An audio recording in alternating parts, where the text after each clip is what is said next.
पूरे जिले में जहां भी गौ माता को काटा जाएगा वहां बंद करवा कर छोड़ेंगे।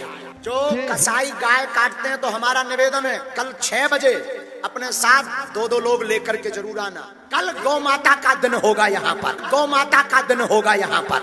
कल कांदीपुर में श्री हनुमान जी महाराज के चरणों में भागवत पीठ से प्रण लेंगे तो पूरे दमोह जिला में जो गो हत्या हो रही उसे बंद किया जाए। जो कसाई गाय काटते हैं तो हमारा निवेदन है कल 6 बजे अपने साथ 2-2 लोग लेकर के जरूर आना और एक एक झंडा हाथ में लेकर के आना। काल हम यही कथा के बीच में ही शपथ करवाएंगे कि हम प्रण लेते हैं दमोह से पूरे जिले में जहां भी गौ माता को काटा जाएगा वहां बंद करवा कर छोड़ेंगे। कि हिंदू धर्म में वेजिटेबल खाना हराम है।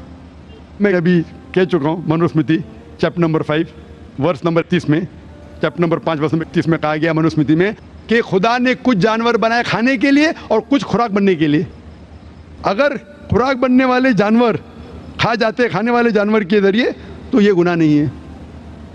आगे लिखा है Manusmriti chapter number 5 shloka number 30 में कि अगर आप खाने वाले जानवर खाते हैं तो गुनाह नहीं है। मनुस्मृति चैप्टर नंबर 5 वर्ष नंबर 40 में कहा गया है कि कुछ जानवर कुर्बानी के लिए बनाए गए। अगर आप कुर्बानी के जानवर का कत्ल करते हैं तो गुनाह नहीं है। अगर आप पढ़ेंगे महाभारत अनुशासन पर्व चैप्टर नंबर 88 में, उसके अंदर युधिष्ठिर पांडव के बड़े भाई वो बीच में से पूछते हैं कि हमारे जो पुरखे एंसेस्टर्स जो मर गए उनको सुकून पहुंचाने के लिए हम यज्ञ में पूजा में क्या दे। तो भीष्म कहता है अगर आप भाजी पाला देंगे तो हमारे बाप दादा 1 महीने के लिए संतुष्ट रहेंगे। अगर आप मछली देंगे 2 महीना, अगर गोश्त देंगे 3 महीना, अगर आप रैबिट खरगोश देंगे 4 महीना, अगर बकरी देंगे तो 5 महीना, अगर आप सुअर देंगे 6 महीना, अगर आप परिंदे देंगे 7 महीना, अगर डियर देंगे हिरन 8 महीना। और ये पूरा मेन्यू है, लंबा मेन्यू है।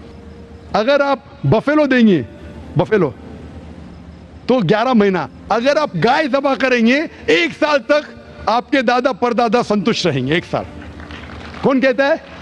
भीष्म युधिष्ठिर से महाभारत में अनुशासन पर्व चैप्टर नंबर 88 में पूरा मेन्यू है।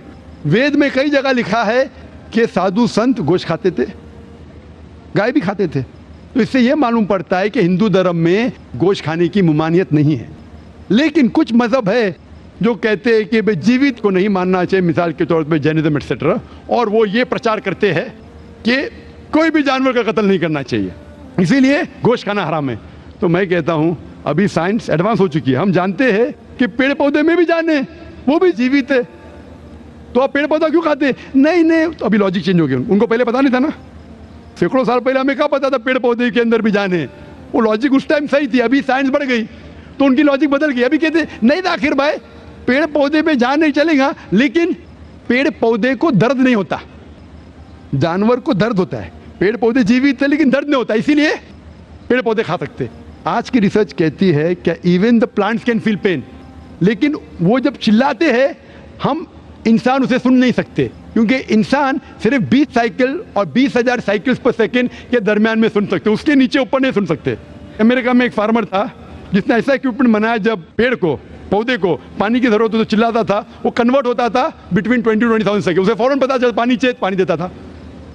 अभी उनकी लॉजिक चेंज हो गई। आखिर मानते हैं कि पेड़ पौधे में जान है, उन्हें दर्द का एहसास है, लेकिन पेड़ पौधे में 2 सेंसेस कम है। जानवर में 5 सेंसेस है, पेड़ में 3 सेंसेस है, इसीलिए पेड़ पौधे खाना जायज़ है। मिसाल के तौर पे आर्ग्यूमेंट सेक पे बात उसकी मान भी लूँ, जो नहीं मानता हूँ मैं, मान भी लूँ, और अगर मैं तस्लीम भी करता हूँ फॉर सेक ऑफ आर्ग्यूमेंट कि अब पेड़ पौधे में 3 सेंस है, जानवर में 5 सेंस है। मैं आपसे पूछना चाहता हूँ, अगर आपका भाई पैदा होता है गूंगा और बहरा, बोल नहीं सकता है, सुन नहीं सकता है, वो बड़ा होता है और एक आदमी उसका कत्ल करता है, आप जाके बोलेंगे जज को, मिलॉर्ड ये कातिल को जरा कम सजा देना क्योंकि मेरा भाई गूंगा था और बहरा था, आप ऐसा कहेंगे? आप कहेंगे जज कातिल को डबल पनिशमेंट दो, बेचारे ने गूंगे और बहरे को मारा, कहेंगे क्या नहीं? तो लॉजिक डजंट वांट 2 सेंसेस कम या 2 सेंसेस ज्यादा। कुरान में लिखा है वो चीज को खाओ जो आपके लिए हलाल है, जो चीज आपको खाने की इजाजत है वो खा सकते हैं, जो आपके लिए अच्छा है खा सकते हैं, बाकी हराम है। मुझे जाती तौर पे कोई गिला शिकवा नहीं, अगर कोई गैर मुसलमान गोश्त नहीं खाता, मुझे कोई गिला शिकवा नहीं। अगर हिंदुस्तान में गैर मुसलमान सारे हिंदू गोश्त खाने लगेंगे तो गोश्त का भाव भी बढ़ जाएगा। तो मुझे कोई जाती तौर पे गिला शिकवा नहीं, लेकिन कोई अगर जबरदस्ती मुझे कहता है कि तुम हराम कर रहे, गुनाह कर रहे, तो मैं जवाब देता। जाती तौर पे मुझे कोई, इसीलिए इस्लाम में लिखा है कि बिना वजह किसी का कत्ल मत करो। मिसाल के तौर पे आप अगर गोट बकरी को कत्ल कर रहे, ज़बा करते को बिस्मिल्लाह अल्लाह अकबर, अल्लाह के नाम से जो महान है। लेकिन अगर मैं शिकार के लिए शिकार करता हूँ, निशानेबाजी के लिए, तो जानवर का कत्ल करना हराम है। लेकिन मैं खाने के लिए कत्ल करता हूँ तो इजाज़त है। निशानेबाजी के लिए मैं परिंदे को, पिजन को, कबूतर को मारता हूँ, हराम है। आप समझ रहे ना, खाली अपने शौक को पूरा करने के लिए। लेकिन ज़बान को अच्छा रखने के लिए, जीने के लिए, कुछ भी चलेगा, जीने के लिए जायज़ है।